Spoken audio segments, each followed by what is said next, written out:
चोरी कोणी पकडू शकणार नाही असं मतचोरी करणाऱ्यांना वाटलं होतं, पण चोरासकट मतचोरी पकडली गेली. उद्धव ठाकरेंची टीका. तर ठाकरेंच्या शिवसेनेचा मुंबईमध्ये 25 तारखेला मेळावा.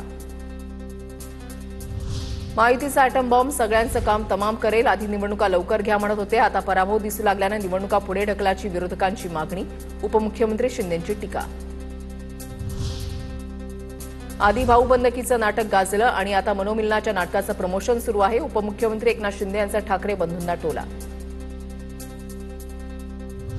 भाऊबंदकीचा संदेश मिंद्यांना अस्वस्थ करतोय. महाराष्ट्रावर एकीचा आणि शिवशाहीचा सूर्य उगवला. मनोमिलन नाटकाच्या टीकेवरून राऊतांचं शिंदेंना उत्तर.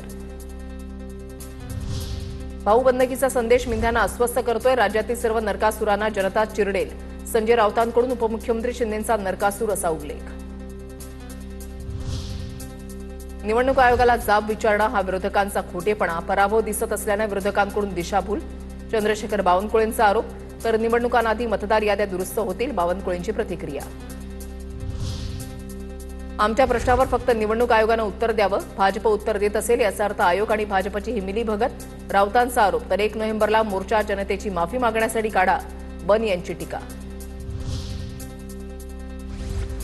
पुणे जैन बोर्डिंगच्या जमीन व्यवहाराला स्थगिती देण्याचा धर्मादाय आयुक्तांचे आदेश.